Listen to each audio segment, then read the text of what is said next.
স্বামী আর স্ত্রীর ভিতরে বেমানান ঝগড়া হলো, তালাক হয়ে গেল, ডিভোর্স হয়ে গেল, মাঝখানে বিপদে পড়ে গেল বাচ্চাটা, কারোই সমস্যা নাই। ওই মহিলারও একটা স্বামী হতে পারে, ওই পুরুষের একটা স্ত্রী হতে পারে, কিন্তু বলেন তো ওই বাচ্চাটার মা কে হবে আর বাবা কে হবে? কে মা হবে, কে বাবা হবে? বাবা যখন অন্য সংসার করলো, অন্য স্ত্রী ঘরে নিয়ে আসলো, তখন ওই স্ত্রী ওই বাচ্চাটা দেখতে পারে না, অথবা ওই সন্তানটাকে নিয়ে ওই স্ত্রী অন্যের সংসারে চলে গেল, অন্য পুরুষ ওই বাচ্চাটাকেও ঠিক মতো দেখতে পারবে না। স্বামী আর স্ত্রীর তালাক হওয়ার পরে মাঝখানে সবচেয়ে বেশি কষ্ট যার হয় সেটা হলো ওই বাচ্চাটা। এই জন্য আপনারা কখনো স্বামী স্ত্রীর তালাক যাতে হয় কাজ করবেন না। এত জীবনের সমস্ত চেষ্টা দিয়ে হলো তাদেরকে মিলিয়ে দেওয়ার চেষ্টা করবেন, কারণ এই দুই পুরুষের কিছুই হবে না। মাঝখান থেকে বাচ্চাটা ধীরে ধীরে ওইভাবে বড় হতে হতে হতে হতে এই ন্যারেটিভ চিন্তা নিয়ে মৃত্যুর আগ দিন পর্যন্ত এই ক্ষত, এই ব্যথা ওই বাচ্চার কোনোদিন যায় না। এই জন্য স্বামী আর স্ত্রীর যখন তালাক হয় আল্লাহর আরশ কাঁপতে থাকে। নবীজি বলেন আমার উম্মতেরা কিয়ামত আসবে, কিয়ামত আসবে, কিন্তু তার আগে পৃথিবীতে তালাকের সংখ্যা বাড়বে। আজকে উন্নত বিশ্ব যায় দেখেন তালাক আর তালাক, তালাক আর তালাক। উন্নত বিশ্বের দিকে যদি যান, Argentina, Brazil, Mexico, Cameroon, America, ওই কানাডা, ওই ইউরোপ, ওই পশ্চিমা, আপনি যদি চলে যান চীন, জাপান, কোরিয়া, এরপরে আপনি যদি উন্নত বিশ্বগুলোর দিকে যায় তাকান, তো দেখবেন বিয়ের আগে বাচ্চা হয়ে যায়। আপনি নাউজুবিল্লাহ রাউজুবিল্লাহ যাই করেন, যাই খুঁজে খুঁজে দেখেন, ওই যারা মেসির মতো চুল কাটে, নেইমারের মতো চুল কাটে, মেসি বেশি শুনে যাও, মেসি বেশির ভক্তরা, মেসি বিয়ে করার আগে 3 বাচ্চা হয়েছে। ইসিরে ফুলা মানে কি খুশি, হ্যাঁ তাই গোল দিলে মানে বাংলাদেশ উদ্ধার করে ফেলতেছে। ও লুঙ্গির কাপড় খুলে মাথায় ঘুরেছে, মারছে রে, ও বিরাট খুশি। গোল দেয় এক বেটা, বেডি নিয়ে লাসে আর এক বেটা, কাপ নিয়ে সময় আর এক বেটা, বাংলাদেশের লুঙ্গি খুলে লাসতেছে, মারছে রে। এর মস্তিষ্কে প্রবলেম আছে, এ সাইকোলজিক্যাল প্রবলেমে ভুগতেছে, ওরে নিয়ে বুড়িগঙ্গার পানিতে চুবাইতে হবে। আমি যেটা বললাম ওটা ডাক্তারের কাছে নিয়ে চলে যান, ডাক্তার একই কথা বলবে যে ওর সাইকোলজিক্যাল প্রবলেম আছে, ওর চিকিৎসা করাইতে হবে।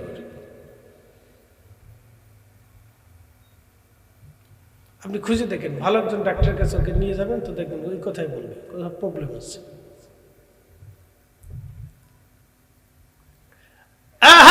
খুব ভালো করে শোনেন, আমি উন্নত বিশ্বগুলোতে শুধু তালাক আর তালাক, ডিভোর্স আর ডিভোর্স। মহিলার স্বামী ভালো লাগতেছে না, ডিভোর্স দিয়ে আর একটা ধরলো, ওটা ভালো লাগে না, ডিভোর্স দিয়ে আর একটা ধরলো। পুরুষ ভালো লাগতেছে না, স্ত্রী তালাক দিয়ে আর একটা ধরলো, এটা ডিভোর্স দিয়ে আর একটা ধরলো, এইভাবে শুধু ডিভোর্স আর ডিভোর্স। মুসলিম বিশ্বগুলি মোটামুটি পর্যায়ে আছে, বাদ বাকি যা আছে শুধু তালাক আর তালাক, ডিভোর্স আর ডিভোর্স, ডিভোর্স আর তালাক। খুঁজে দেখে 25 বছর পরে বিয়ে হয়েছে, 25 বছর পরে তালাক হয়ে যায়, বুড়া খেলে তালাক দেয়। হাই হ্যাঁ সর্বনাশ। আমি একদিন বাংলাদেশের এক জায়গায়, নাম বলবো না, চিনবেন, বুড়া খেলে পোলাপান বিয়ে দিয়ে দিচ্ছে, নাতি বুতি হয়ে গেছে, এতে এখন আর স্বামীর ঘর করবো না, স্বামীর আর বড় তালাক দেবে, কি জ্বালার জ্বালা বললাম। পরে দোনোটার বসাইয়া এই যে ওয়াজ শুরু করলাম, বিনা বেতন ওয়াজটা করছি, পরে ওয়াজটা কাজে লাগছে। পরে বুঝানোর পরে তারপরে বুঝছে, বোঝার পরে কয় না আমরা ভুল করছি, তো ভুল করলে তো তওবা করো, দুইটা মাপ চাও। খুব মনোযোগ দেবেন হাজিরিন, এই ডিভোর্সের সংখ্যা সারা পৃথিবীতে বাড়বে, এটা আমি বলি নাই। 1450 বছর আগে আল্লাহর নবী বললেন, আমাদের দেশে আগে দেখছি দাদি শাশি নারীরা, খালা ফুপুরা, ছোটকালে দেখছি দাদিরা, নানিরা, কারো 8টা 10টা করে বাচ্চা হয়েছে, ক্ষুধার অভাবে, তাড়নার অভাবে, অভাবে মিসকিনে সারা জীবন কাটিয়ে দিলেও স্বামীর হাত তারা ছেড়ে দেয় নাই। বহু বুড়া বুড়ি দেখবেন একসাথে ভিক্ষা করে, কিন্তু স্বামী ছেড়ে দেয় নাই। কথা কর, বুড়া বুড়ি একসাথে ভিক্ষা করে কিন্তু স্বামী ছাড়ে নাই, স্ত্রীও ছেড়ে দেয় নাই। আর এখনকার বেডিরা একটু সুনিতে মান করে, তোমার মতো ভুলার লোকে কি তার সংসার করতে হবে, ফুলা কি দেশে অভাব পড়ছে না, তো যাও তালাক লই যা, আরেকটা বিয়ে মিশে দেখো কেমন লাগে। আমার যদি আইন কোন যে বিশ্ব সুন্দরী আপনি আবার বিয়ে করেন, জীবনও করতাম না, জীবনও না। যেই বেটা অন্যের বেড়াতে সংসার করতে পারে না, এই বেটি আমার ঘরে সংসার করবো কেমনে? কি কথা কর না, হিসাব সহজ। যেই বেটি অন্য বেটার লোকে সংসার করতে পারে না, হতো আমার লোকে সংসার করবো কেমনে?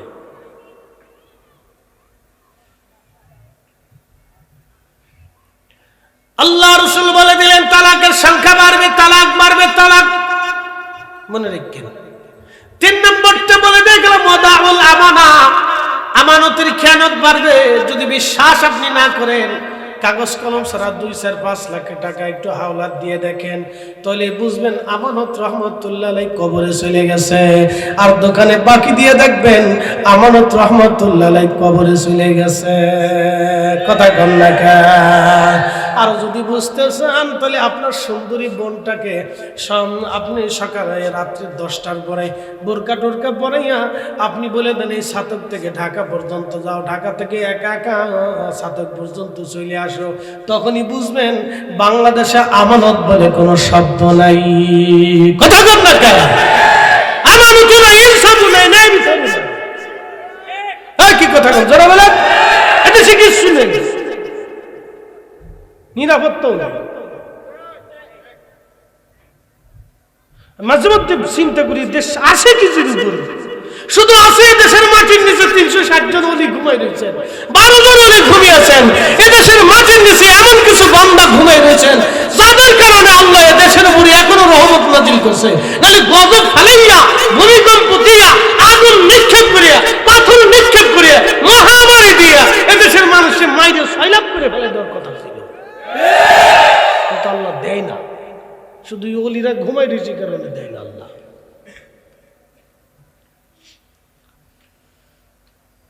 এদেশে একটা নারীর কোনো নিরাপত্তা নেই। এমন এক দেশে বাস করি, 4 জন মিলে একজনকে মারলে শত শত লোক রাস্তা দিয়ে সার্ভিস দিয়ে দাঁড়ায় দেখবে, কেউ ভিডিও করবে কিন্তু উদ্ধার করবে না। অ্যাক্সিডেন্টে পড়ে গেছে, গাড়ি অ্যাক্সিডেন্ট করছে, একদল আছে পকেট হাতাইতে যায়। কি কথা আছে না? Made in Bangladesh. আপনি মাঝে মধ্যে লজ্জা করবে কথাগুলি শুনলে যে কি এক জাতি আমরা, কি এক জাতি আমরা, কি এমন এক জাতি আমরা, কি এক জাতি তৈরি করছি যে মানুষ মরে যাচ্ছে উদ্ধার করা বাদ দিয়ে পকেট হাতাবে, নারীদের স্বর্ণের অলঙ্কার গুলি খুলে নিয়ে চলে যাবে, পকেট হাতে টাকা পয়সা মোবাইল টোবাইল নিয়ে চলে যাবে। আর আরেক জাতি আসছে নতুন, জেনজি না ফেনজি কি কয়, নাম কি এটা, কিটা নাম এটা, জেনজি না ফেনজি, তারা খালি ভিডিও করে,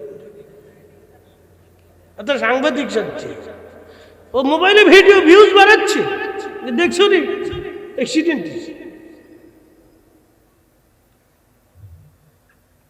অসুস্থ যত দিন যাবে তত আমাদের ভাগ্যের আকাশে যে কি আছে আমি নিজে কল্পনা করতে পারি না।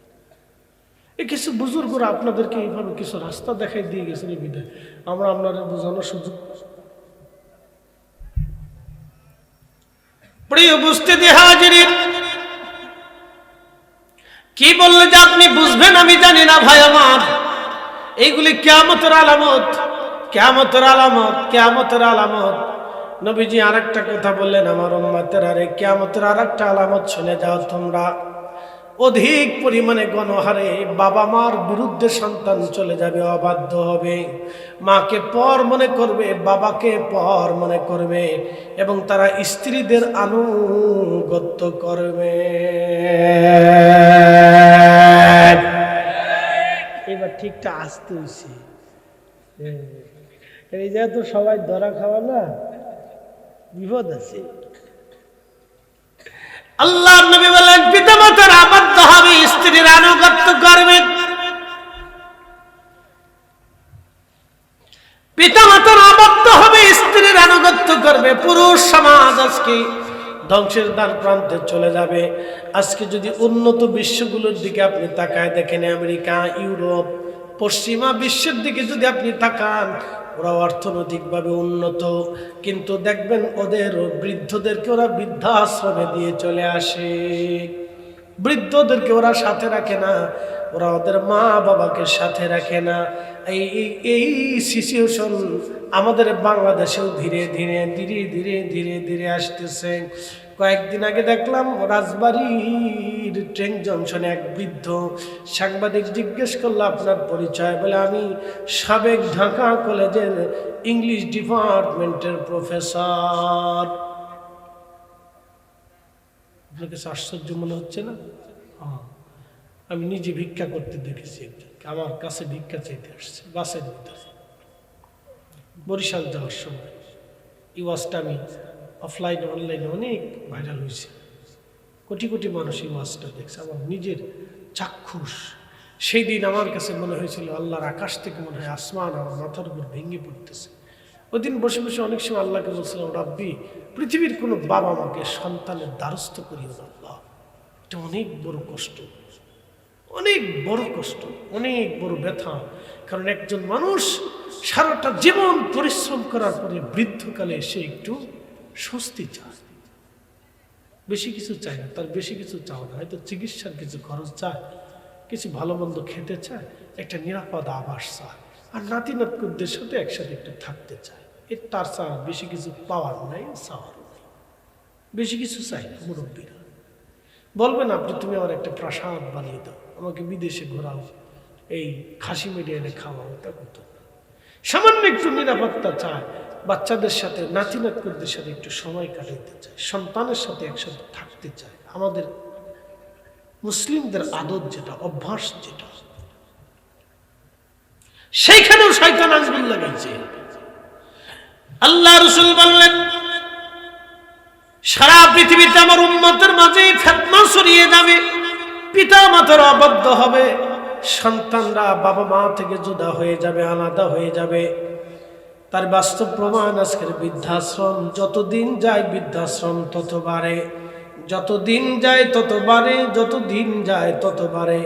আল্লাহর নবী বলেন এইগুলি কিয়ামতের আলামত, কিয়ামতের আলামত, কিয়ামতের আলামত। পৃথিবী ধ্বংস হয়ে যাবে এটা তার আলামত, পৃথিবী ধ্বংস হয়ে যাবে এটা তার আলামত।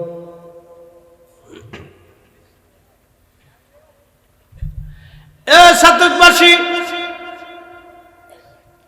আল্লাহর নবী আরেকটা কথা বলেন, আমার উম্মতেরা তোমরা শোনো, আরেকটা আলামত হলো কিয়ামতের আরেকটা আলামত বেহায়াপনা। সারা পৃথিবীতে সয়লাভ হয়ে যাবে বেহায়াপনা।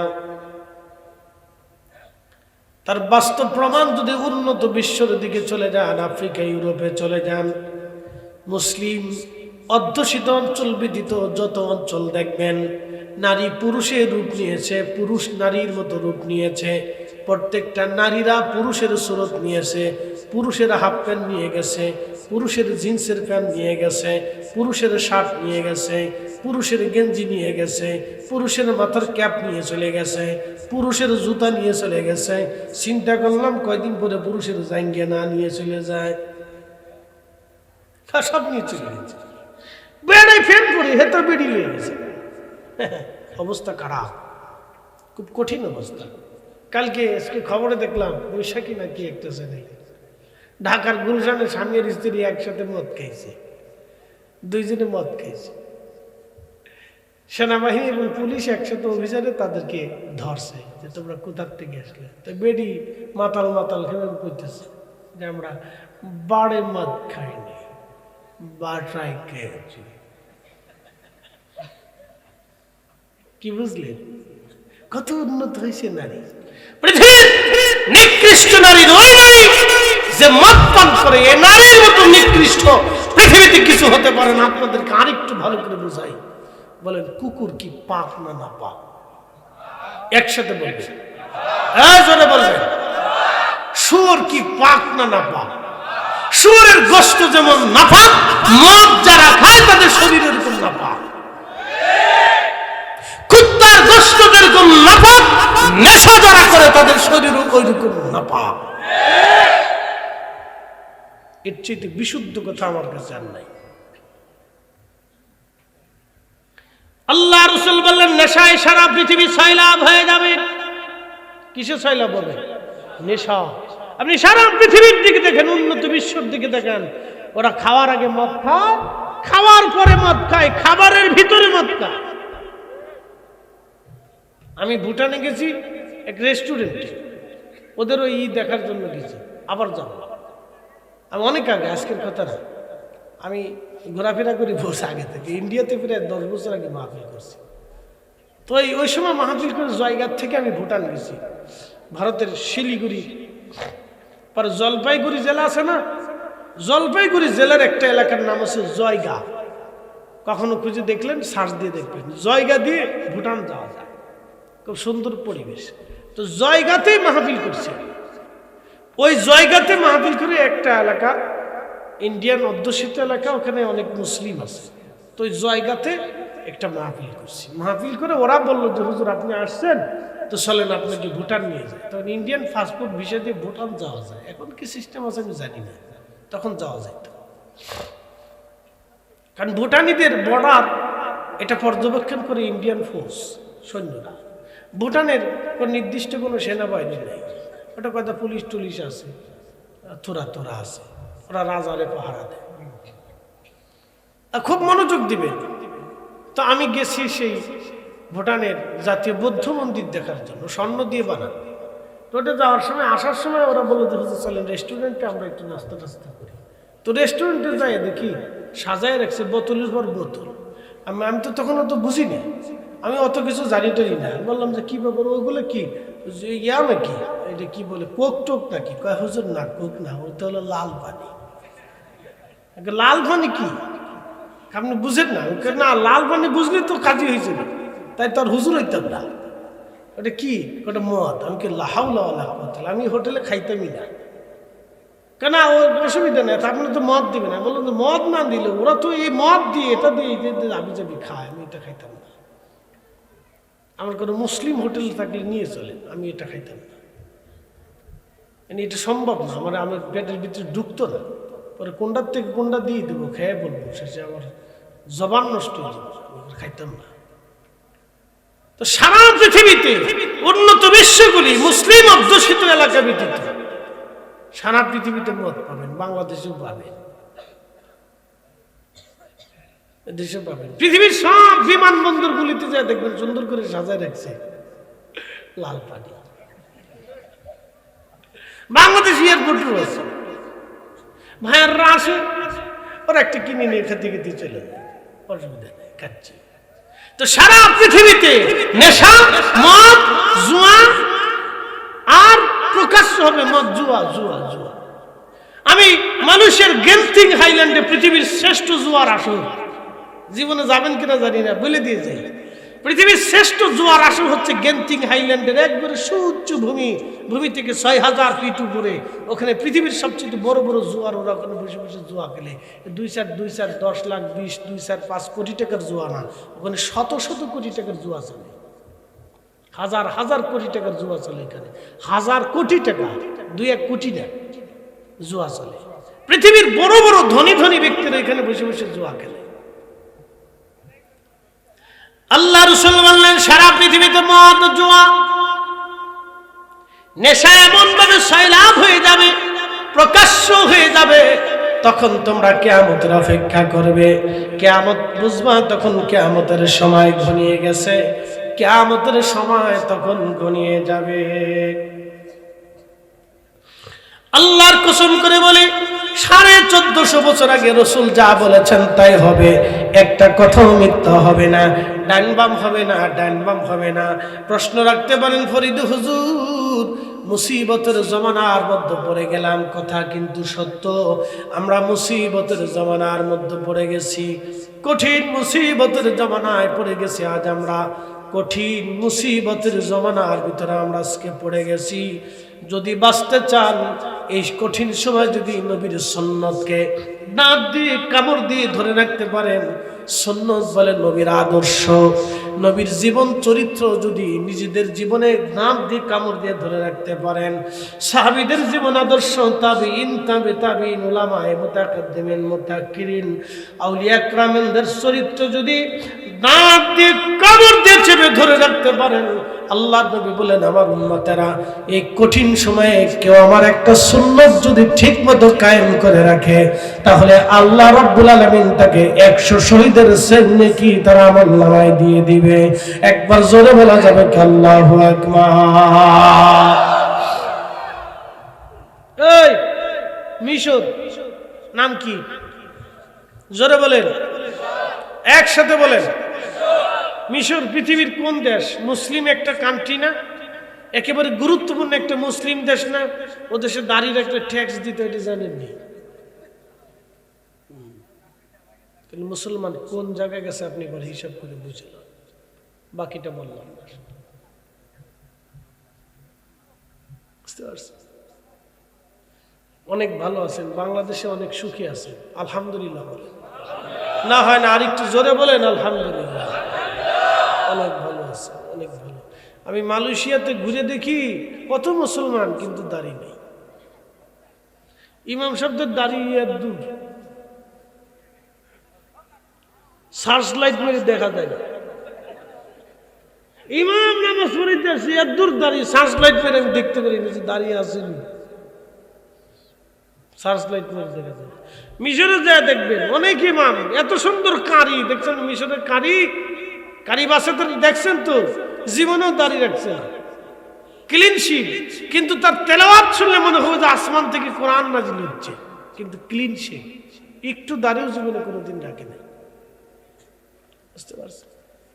ভাবতেছেন না ওটা কিয়ামতের সময় ঘনিয়ে গেছে। ভাই আমার, আপনাদেরকে কঠিন সময় বলতেছি, করণীয় কি?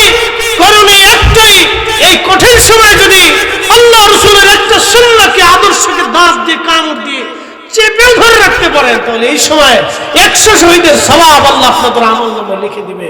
একসাথে বলবেন আল্লাহু আকবার। এটা তো কেবল বললাম।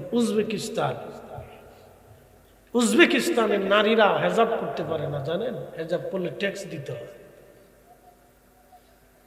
অথচ মুসলিমদের এক কত বড় মুহাদ্দিস সেই উজবেকিস্তানে ঘুমিয়ে আছেন, বুখারা, সামারকান্দে, কাজাখস্তান, তুর্কমেনিস্তান।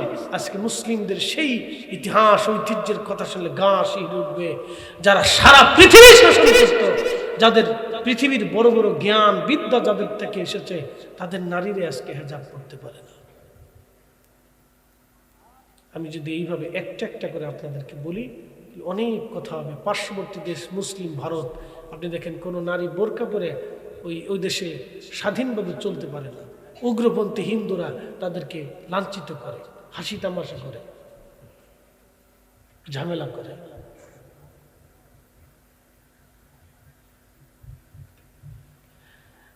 মুসলমান খুব মনোযোগ দিবেন, কথাগুলি শুনলে আপনাদের খারাপ লাগবে, কিন্তু বাস্তবতা থেকে বললাম। এই জন্য সময় আমাদের কঠিন যাচ্ছে। এই সময় আমাদের উচিত রাসূলের সুন্নতের আদর্শে নিজেকে রঙিন রাখা, নবীর আদর্শ নিজেদের জীবনে বাস্তবায়ন করা। কারণ কিয়ামত সময় ঘনিয়ে আসতেছে আমাদের মাঝে। কিয়ামত আলামতের সুগরার একবারে দৃশ্যমান 85টা আলামতের কথা নবীজি বলেছেন, তার অনেকগুলি আপনাদের সামনে উপস্থাপন করেছি। আর একটা আলামতের কথা বলে দিয়ে যাই, নতুন নতুন আলেম তৈরি হবে, পূর্ববর্তী আলেমদেরকে নির্বোধ মনে করবে। যেমন এমন নতুন কিছু জেনজি আলেম হয়েছে, জেনজি, নতুন জেনারেশন আলেম। জেনজি মানে নতুন জেনারেশন, নিউ জেনারেশন আলেম, নিউ জেনারেশন হুজুর। নতুন নতুন জেনারেশন কিছু হুজুর আসবেন, তারা আল্লামা সাহেব কিবলা ফুলতুলির মতো বুজুর্গদেরকে মনে করবে তারা বেদাতি ছিল। হযরত শাহ ওলিউল্লাহ মুহাদ্দিসকে মনে করবে বেদাতি ছিল।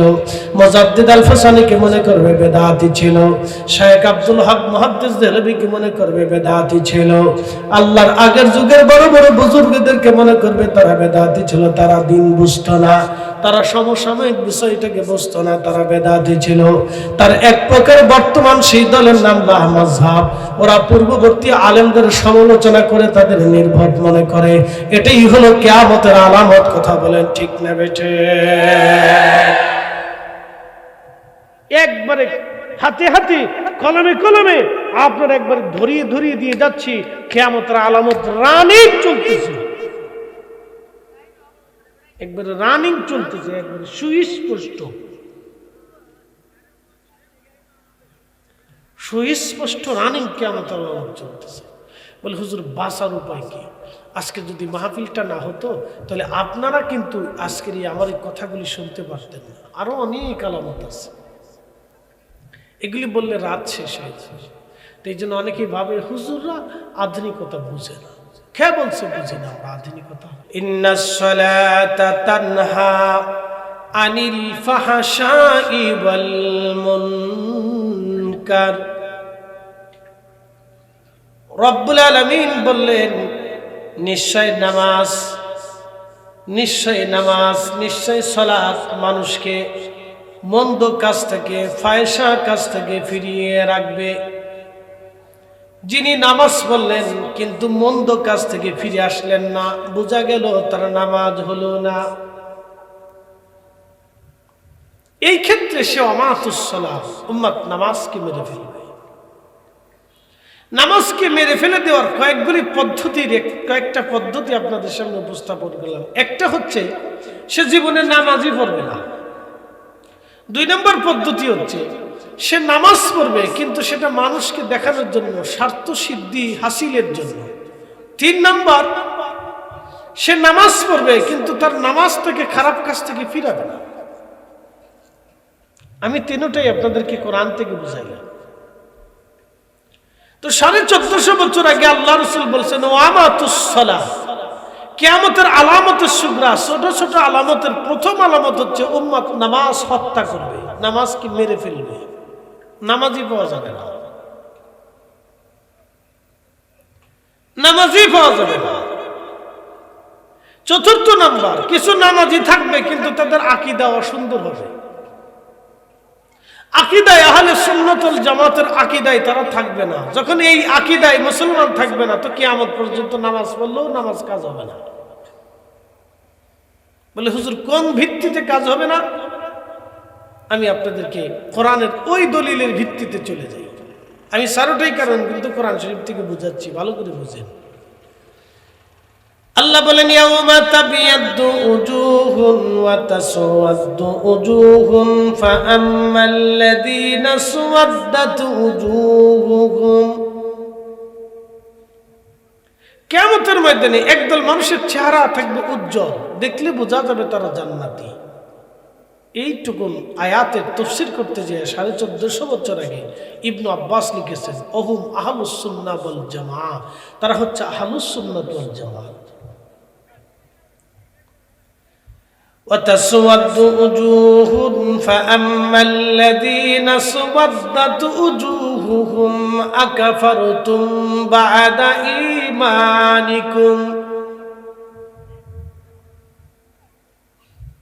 وتسود وجوه আরেকদল মানুষের চেহারা থাকবে মলিন, ওহুম আহলুল বিদআ ওয়াল গুমরাহ, তারা হলো বেদাতি দল।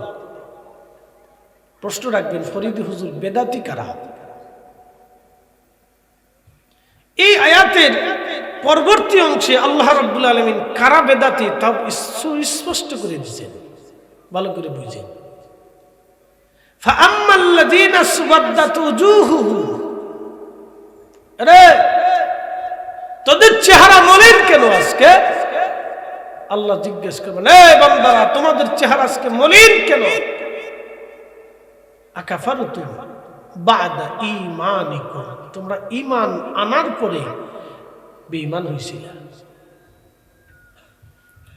তো মানুষ ঈমান আনার পরে কেমনে বেঈমান হয়? কাদিয়ানীরা বলে লা ইলাহা ইল্লাল্লাহ মুহাম্মাদুর রাসূলুল্লাহ মানি, কিন্তু মুহাম্মাদুর রাসূলুল্লাহ আখিরি নবী এটা মানি না, এই জন্য কাদিয়ানীরা কাফের। লা মাযহাবীরা বলে লা ইলাহা ইল্লাল্লাহ মুহাম্মাদুর রাসূলুল্লাহ মানি, কিন্তু মুহাম্মাদুর রাসূলুল্লাহ ইন্তেকালের পরে কবরে জিন্দা আছে এই কথা মানি না, তিনি হায়াতুন নবী এই কথা আমরা মানি না, এই জন্য লা মাযহাবীরা মুনাফিক।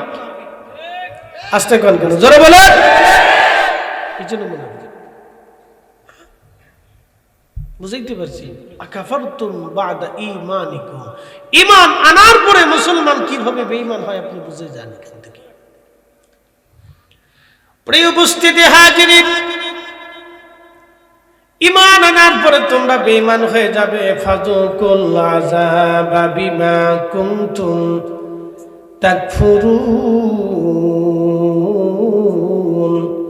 আমার রব সেই দিন বলবেন, যাও আজকে আমি রবের দরজায় তোমাদের কোনো জায়গা হবে না, তোমরা জাহান্নামে চলে যাও, চলে যাও, জাহান্নামে চলে যাও। আমি রবের দরজায় তোমাদের কোনো জায়গা হবে না, জাহান্নামে চলে যাও। এই জন্য চতুর্থ নাম্বার কারণ হবে আমাতুস সালাহ, উম্মত নামাজ মেরে ফেলবে, কারণ তাদের বদ আকীদা থাকবে। আকীদায়ে আহলে সুন্নাত ওয়াল জামাত না থাকার কারণে হাজার বছর নামাজ পড়বে, কিন্তু নামাজ আল্লাহর দরবারে কবুল হবে না।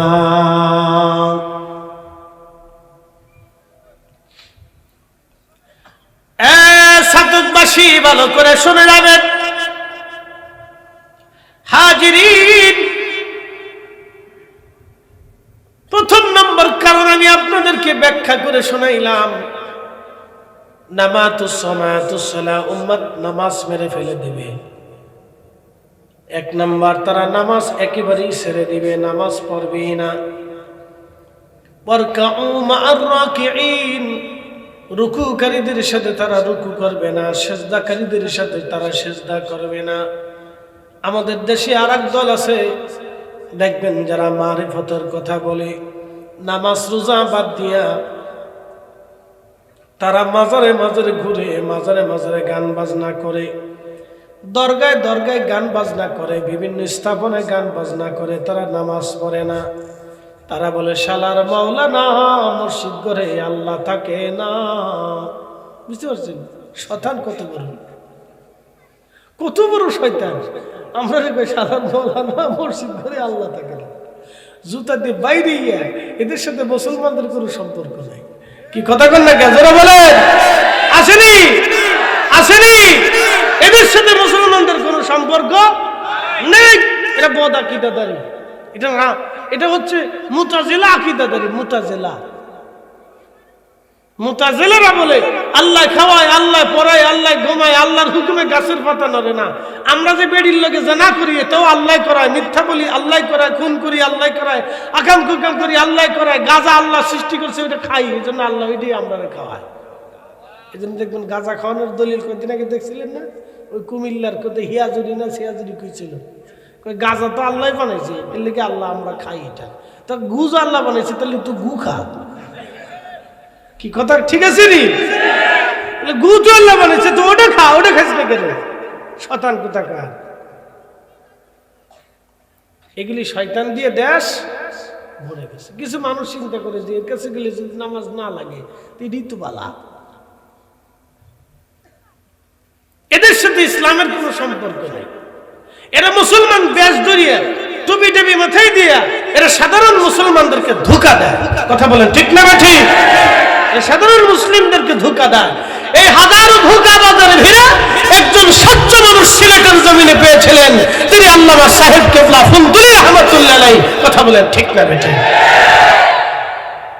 এটা আপনাদের বুলন্দ নসিব। প্রিয় উপস্থিতি হাজিরিন, খুব মনোযোগ দিবেন। এই যে আমাদের দেশে এই সমস্যাগুলি, অনেকগুলি প্রবলেম দেখেন, আপনাদেরকে বুঝাই দিয়ে দিলাম। এই জন্য আল্লাহ নবী 1450 বছর আগে বলেছিলেন, উম্মত নামাজ বেড়ে ফেলবে। কেউ যুক্তি তর্ক দিয়া, মারিফতের নাম দিয়া নামাজ ছেড়ে দিবে, এরাও এক প্রকারের শয়তান। ঠিক কিনা বন্ধু? এইগুলি থেকে আমাদেরকে হেদায়েত দূরে থাকতে হবে। আগুন থেকে মানুষ যেইভাবে দূরে থাকে, এইগুলি থেকেও আমাদেরকে দূরে থাকতে হবে। কিয়ামতের ময়দানে আল্লাহর কিছু জাহান্নামী বান্দারা জাহান্নামের দিকে চলে যাবে। আল্লাহ সবই তো জানেন, তারপরেও আল্লাহ জিজ্ঞেস করেন, বান্দা তুমি কেন জাহান্নামে চলে যাও? সেই দিন বান্দা বলবে, লাম নাকু মিনাল মুসাল্লিন। আল্লাহ, আমরা মুসল্লিদের অন্তর্ভুক্ত ছিলাম না, নামাজি ছিলাম না, নামাজি ছিলাম না, সেই জন্য আজকে জাহান্নামে চলে যাচ্ছি। নামাজি ছিলাম না, সেই জন্য জাহান্নামে চলে যাচ্ছি আজ।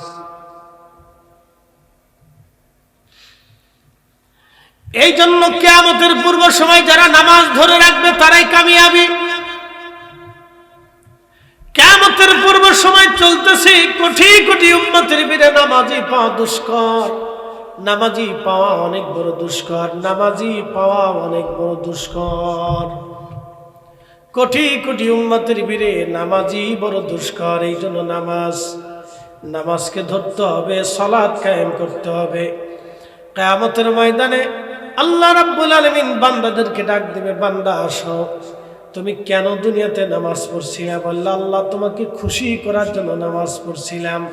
আল্লাহ বলবে, বান্দা তুমি মিথ্যা কথা বলেছো, মানুষ যাতে তোমাকে মুসল্লি বলে তুমি সেই জন্য নামাজ পড়েছিলা, মানুষ যাতে তোমাকে নামাজি মনে করে সেই জন্য তুমি নামাজ পড়েছিলা। যাও, আজকে আমি রবের দরজায় কোনো বেনিফিট তুমি পাবা না, কারণ দুনিয়াতে মানুষ তোমাকে মুসল্লি বলেছিল, তাতে তুমি আনন্দ উপভোগ করছিলা।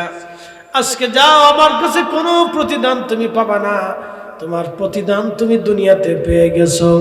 আল্লাহর নবী বললেন, তার হাতগুলি শিকল দিয়ে বাঁধা হবে, তার পাগুলি শিকল দিয়ে বাঁধা হবে, আগুনের শিকল দিয়ে বেঁধে, জাহান্নামের শিকল দিয়ে বেঁধে বেঁধে ফেরেশতারা উপর করে তারে টেনে টেনে টেনে টেনে জাহান্নামের দিকে নিয়ে চলে যাবে। 2 নাম্বার, ওই দানশীলকে আল্লাহ ডাক দিবে, এ দানশীল, তুমি দুনিয়াতে কেন দান করছিলা? রব্বুল আলামিনকে বান্দা বলবে, আল্লাহ আমি এই জন্যই দান করছিলাম, যাতে এই আল্লাহ তোমাকে খুশি করার জন্যে। আল্লাহ বলবে, বান্দা তুমি মিথ্যা বলেছ, তুমি আমাকে খুশি করার জন্য দান করো নাই, মানুষ যাতে তোমাকে দানশীল বলে, দানবীর বলে, সেই জন্যই তুমি মানুষকে দান করেছিলা। যাও, দুনিয়াতে মানুষ তোমাকে দানশীল দানবীর বলেছিল, আজকে কিয়ামতের ময়দানে আমার দরজায় তুমি কিছু পাবে না।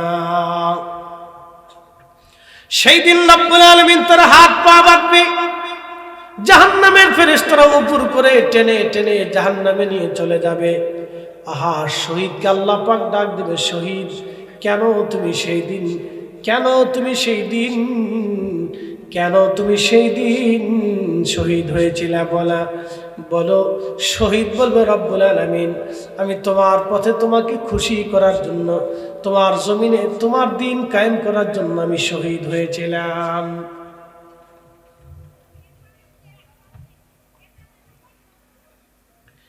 আল্লাহ ডাক দিয়ে বলবে, বান্দারে তুমি শহীদ ওই কারণে হও নাই, মানুষ যাতে তোমাকে বীর যোদ্ধা বলে, বীর বিক্রম বলে, বীর শ্রেষ্ঠ বলে, বীর মুজাহিদ বলে, সেই জন্য তুমি শহীদ হয়েছিলে। যাও, দুনিয়ার মানুষ তোমাকে বীর শ্রেষ্ঠ বীর বিক্রম বলেছে, আমি রবের আসমানে আজ কিছুই পাবে না।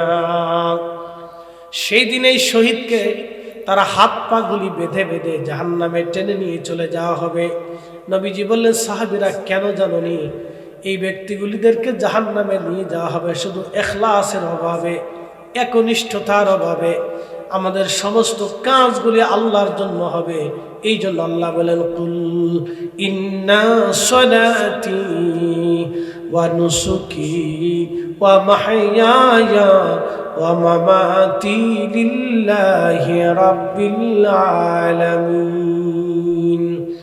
হুজুর আপনি বলে দেন, সালাত আমি আল্লাহর জন্য, কুরবানি আমি আল্লাহর জন্য, জিন্দেগি আমি আল্লাহর জন্য, মৃত্যুটাও আমি আল্লাহর জন্য। হুজুর আপনি বলে দেন এই সব কিছু আমি আল্লাহর জন্য হতে হবে। এই জন্য সালাত আল্লাহর জন্য, নামাজ আল্লাহর জন্য। যে নামাজ আল্লাহর জন্য হবে না সেই নামাজই হচ্ছে আমাতুস সালাত। উম্মত নামাজ মেরে ফেলে দিবে।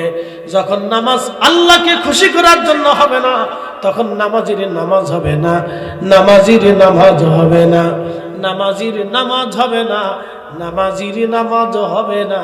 কেন নামাজ হবে না? সে আল্লাহর জন্য নামাজ পড়ে নাই, আল্লাহকে খুশি করার জন্য নামাজ পড়ে নাই, আল্লাহর ভয়ে নামাজ পড়ে নাই। যখনই মুসলমান আল্লাহর ভয়ে নামাজ পড়বে না, তখনই আল্লাহ রসুল বলেন, ওয়ামাতুস সালাহ, আল্লাহর আমার উম্মতরা নামাজকে মেরে ফেলে দিবে। এটাই হলো কিয়ামতের আলামতের সুগরার প্রথম আলামত। হিসাব কষে দেখে নেবেন, পৃথিবীর বৃদ্ধকাল চলতেছে, এটা বুড়া হয়ে গেছে। হিসাব কষে দেখেন নামাজি কয়জন আছে। সারা পৃথিবীতে হাজার হাজার মসজিদ আছে, মুসল্লি কয়জন আছে হিসাব করে দেখে, খুব কম মুসল্লি।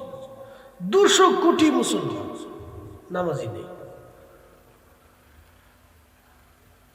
এছাড়া নামাজকে খুব মজবুত করে আঁকড়ে ধরতে হবে, বিকল্প কোনো রাস্তা নেই, পড়তেই হবে আপনাকে নামাজ। নামাজে আপনাকে দাঁড়াইতেই হবে, পড়তেই হবে নামাজ। এটা দামি ইবাদত, অনেক দামি ইবাদত। আর যদি তাহাজ্জুদে দাঁড়াইতে পারেন তাই তো শোনাই সোহাগা। যোহর, আসর, মাগরিব, এশা, ফজর, 5টা ওয়াক্ত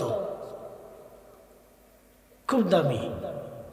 কিন্তু আল্লাহ তার রাসূলকে একটা ওয়াক্তের জন্য পুরস্কার দিলেন, সে ওয়াক্তের নাম হলো তাহাজ্জুদ।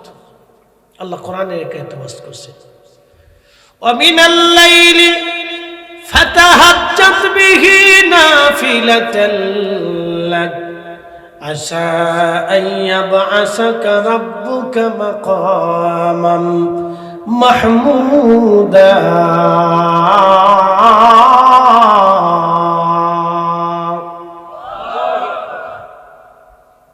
নির্বাচন কত? 12 তারিখ না? নির্বাচনের তো হাওয়া টাওয়াটা বুঝিয়েছি, কোনো শরীরে আমেজ পেয়েছি না। আমি বিগত সালে কোনো সময় নির্বাচনে ভোট দিইনি, মনে কিছু নিয়ে না। ভোট যদি লোক খুঁজে পাইনি, আমার এলাকায় আমি লোক খুঁজে পাইনি কারে দিতে হবে।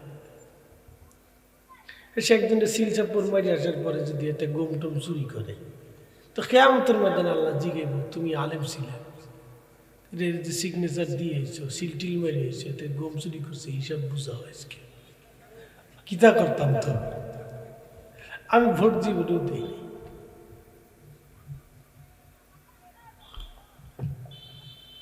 যাই হোক, দেশে একটা নির্বাচন দরকার, এটা না হলে সমস্যা।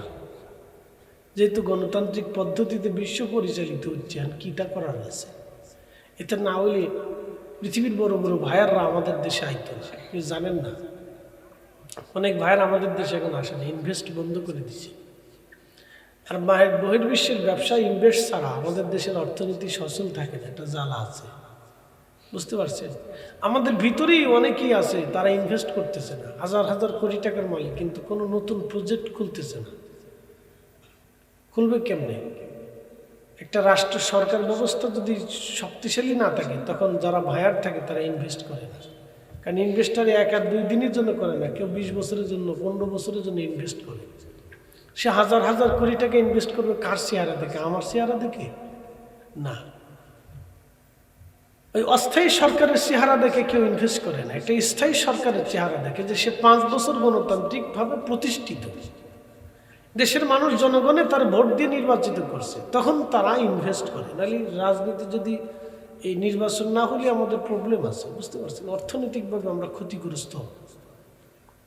এজন্য যে সরকারই আসুক, একটা নির্বাচিত সরকার দরকার আপনার।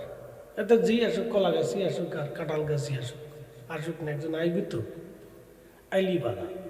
আমি কোনো দল টল করি না, আমি নির্দলীয় মানুষ। বিসমিল্লাহি ওয়া আলা মিল্লাতি রাসূলিল্লাহ, মারহাবা বলবেন না? একসাথে কর, যেটা কবরে কাজে লাগবে আমি ওটা করি। বিসমিল্লাহি ওয়া আলা মিল্লাতি রাসূলিল্লাহ, হ্যাঁ একদম আহলুস সুন্নাত ওয়াল জামাত, ওলিদের জামাত, এটা একবারে মজবুত জামাত। আমি বিশ্বাস পোষণ করে থাকি, আর কোনো বিশ্বাস আমার নাই। আমি এছাড়া বাকি কোনো বিশ্বাস আমার কাছে নেই। আমি ওগুলো পছন্দই করি না, কখনো করি না, কখনো মাথার ভিতর ঢুকেই না। এই কান্দে ঢুকাইলে ওই কান্দে বের করে দিই। বহু মত আছে, আমি কোনো পথ নেই না। কারণ যেই পথে পানির উপরে যায় নামাজ বিছানো যায় না, ওই পথটাই সঠিক না। যে আকীদায়, যে বিশ্বাসে পানির উপরে যায় নামাজ শাহজালাল বিছিয়েছিল, ওটাই হলো অরিজিনাল পথ। কথা বলেন না কেন? এটা হলো অরিজিনাল পথ। আপনাদের বুঝাই দিয়ে গেলাম। বহুজনে সেগুলো আমারটা ভালো, এত সাইকে আদানি মাদানি, ওই আজারি সাজারি কত কিছু আছে, এটা সেটা বেরেলি বেদাবন্দি, সেটা সেটা আছে। অনেক কিছু মত করবে, এটি সঠিক, এটা হাদিস আছে, এটা দলিল আছে, এটা সহিহ হাদিস, এটা মুতাওয়াতির হাদিস, এটা আছে তা। আমার কাছে এত কিছু বুঝাবুঝি নেই, আমি একটাই বুঝি, খাজা বাবা আজমির রহমাতুল্লাহ আলাইহি ধুলি নিক্ষেপ করেছিলেন পানিপথের প্রান্তরে কাশ্মীর শরীফ থেকে। যে আকীদায়, যে বিশ্বাসে ধুলি নিক্ষেপ করেছিলেন, ওটাই হচ্ছে অরিজিনাল আকীদা এবং বিশ্বাস। কথা বলেন ঠিক কি না? বাকিটা আমার কাছে বোঝার সুযোগ দরকার নেই। একজনে একেবারে 8 টাকা দিয়ে এটা সহিয়া দিস, আমি তুমি ওটা নিয়ে করে থাকবে। যদি এতই সহি হয় তাহলে সুরমা নদী আছে, আয় যায় নামাজ বিছিয়ে পারস কিনা। যদি না পারস তাহলে আমরা আছি, তোরা আছো, সিলেটিরা আছে, একসাথে ধৈর্য তোর কায়দা মতো সুবাহ পানি। আর দলিলের দরকার আছে, আমার আর দলিল লাগতো না, বহুত দলিল হয়েছি জীবনে, আর দলিল লাগতো না, বহুত দলিল হয়েছি।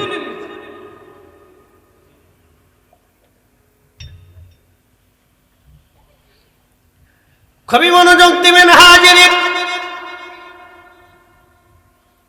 ভাই আমার, ভালো করে বুঝে নেবেন।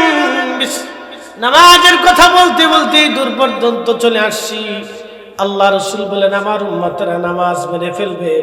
ঠিকই তো তাই, ধীরে ধীরে নামাজ মরে যাচ্ছে, ধীরে ধীরে নামাজ মরে যাচ্ছে, ধীরে ধীরে উম্মত মসজিদ বলে যাচ্ছে, নামাজ ভুলে যাচ্ছে। আল্লাহ নবী বলেন 2 নম্বর ওয়াদাউল আমানা, উম্মতের ভিতরে আমানত নষ্ট হয়ে যাবে, আমানত নষ্ট হয়ে যাবে, আমানত নষ্ট হয়ে যাবে, আমানত নষ্ট হয়ে যাবে। আল্লাহ নবীর কাছে 40 বছর বয়সে কোরআন নাজিল হলো, 40 বছর বয়সে কোরআন নাজিল হলো, 40 বছরে কোরআন শরীফ আসলো, কোরআন আসলো 40 বছরে। 40 বছর আগে কোরআন আসে নাই, কিন্তু এই 40 বছরে নামাজ ছিল না, রোজা ছিল না, জিকির ছিল না, হজ ছিল না, যাকাত ছিল না, কিছু ছিল না। কিন্তু এই 40 বছরে প্রিয় নবী জীবনে মিথ্যা বলেন নাই, ধোঁকা দেন নাই, আমানতের খেয়ানত করেন নাই। তিনি এতটাই আমানতশালী, এমন আমানতগার ছিলেন যে মক্কার জাহিলিয়াতের নিকৃষ্ট মানুষটাও নবীজিকে আল আমিন বলতো, বিশ্বাসী বলতো, বিশ্বাসী বলতো, বিশ্বাসী বলতো। চিৎকার করে জোরে বলেন আল্লাহু আকবার। আল আমিন বলতো, বিশ্বাসী বলতো, আল আমিন বলতো, বিশ্বাসী বলতো, আল আমিন, আল আমিন বিশ্বাসী, আল আমিন বিশ্বাসী। এই জন্য আল্লাহ রাসূল বললেন আমার উম্মতের ভিতরে আমানত নষ্ট হবে। আল্লাহর নবী বলেন মুনাফিকের 3টা আলামত পাওয়া যাবে। 1 নাম্বার কথায় কথায় মিথ্যা বলবে, 2 নাম্বার আমানত থাকলে খেয়ানত করবে, 2 নাম্বার আমানত থাকলে খেয়ানত করবে, 3 নাম্বার ওয়াদা করলে বরখেলাপ করবে। 1 নাম্বার কথায় কথায় মিথ্যা বলবে, 2 নাম্বার আমানত রাখলে খেয়ানত করবে, 3 নাম্বার কথায় ওয়াদা করলে বরখেলাপ করবে। এই তিনটা নিদর্শন যদি কারো মধ্যে পাও তাহলে বুঝবা সে মুনাফিক, মুনাফিক, মুনাফিক, মুনাফিক। টুপি মাথায় দিলেও মুনাফিক, দাড়ি থাকলেও মুনাফিক, জুব্বা থাকলেও মুনাফিক, মাদ্রাসায় পড়লেও মুনাফিক, পড়াইলেও মুনাফিক, মসজিদে গেলেও মুনাফিক, নামাজ পড়লেও মুনাফিক। মারাত্মক না? বহু আছে নামাজি। আমি ঢাকার শহরে তখন আলিমে পড়ি, পুরান ঢাকায় নামাজ পড়াইতাম। ব্যবসায়ীরা জমাতে মসজিদে সাধারণত পড়তে পারতো না, কারণ তারা ব্যবসা ট্যাবসা করে রাত হইত। রাত 10টার দিকে আমরা তারাবি পড়তাম। তা আমার একটু তেলাতে একটু 70 বালা ছিল, প্রত্যেক বছর আমার নিয়ে যেত সূরা তারাবি।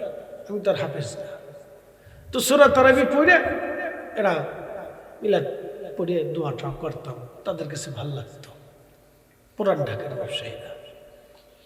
তো একদিন এক চাচার দোকানে বসে রয়েছে, তো 100 পয়সা আলা, অনেক দোকান কাপড়ের, বিরাট বড় 2 কোটি টাকার ব্যবসা। তো ভাওনাদার হিসেবে করতেছে, মুরব্বী হাজি সাহেব টাকা পাইতাম, আজকে টাকা দা। এরা বলে টাকা দা, টাকা দা, আজকে দেওয়ার কথা, তো টাকা দেন। হাজি সাহেবকে আল্লাহর কসম আমার কাছে কোনো টাকা পয়সা নেই, পরের সপ্তাহে আসে। এই কথা বলার পরে আমি চিন্তা করলাম থাকতেও পারে, কথা সত্য। ওয়াজে আছি, মাহফিল আছি, মাহফিল ওয়াজ করতেছি, শুনলে শুনো না, শুনলে শুনো, নাইলে আজান দিলাম।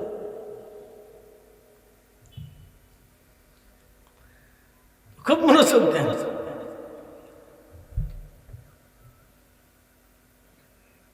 ইফতারের পূর্ব সময়ে দোকানে বসে রয়েছি, তো চাচা বলতেছে কর্মচারীদেরকে, তোমরা ওই ইফতার নিয়ে আসো, হুজুর আছে, আমরা একসাথে দোকানে বসে আজকে ইফতার করি, কিছু কেনাকাটা নিয়ে আসো।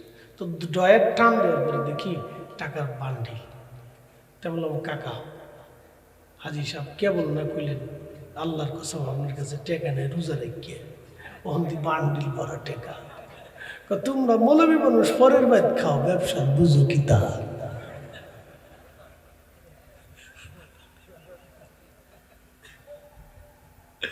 কোথায় কোথায় মিথ্যা বলবে,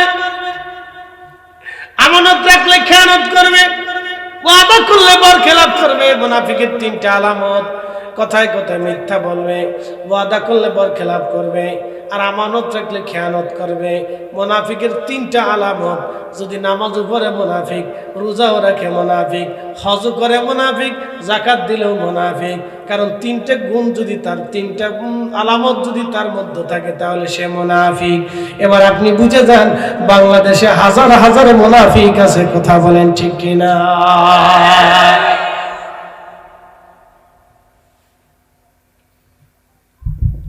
মুসলমান তোর মূল নীতি থেকে এতটাই বিচ্যুত হয়েছে যে মুসলমানের এখন 60 পয়সা মূল্য নাই পৃথিবীতে। মুসলমান তোর মূল থেকে এতটাই বিচ্যুত হয়েছে যে মুসলমানের 4 পয়সা মূল্য নেই। বাংলাদেশে বাকি সাপ্টের ব্যবসার সিস্টেমটি বন্ধ করে দেওয়া উচিত। বাকি আনতে পারবে না, বাকি বেচতে পারবে না, বাকি কিনতেও পারবে না, সিস্টেমে চেঞ্জ করে দেওয়া হচ্ছে। এই বাকি বাট্টা নিয়ে যে কত যুদ্ধ বিগ্রহ, মারামারি, কাটাকাটি হয়েছে তার হিসাব নেই, কত খুন খারাপ হয়েছে তার হিসাব নেই।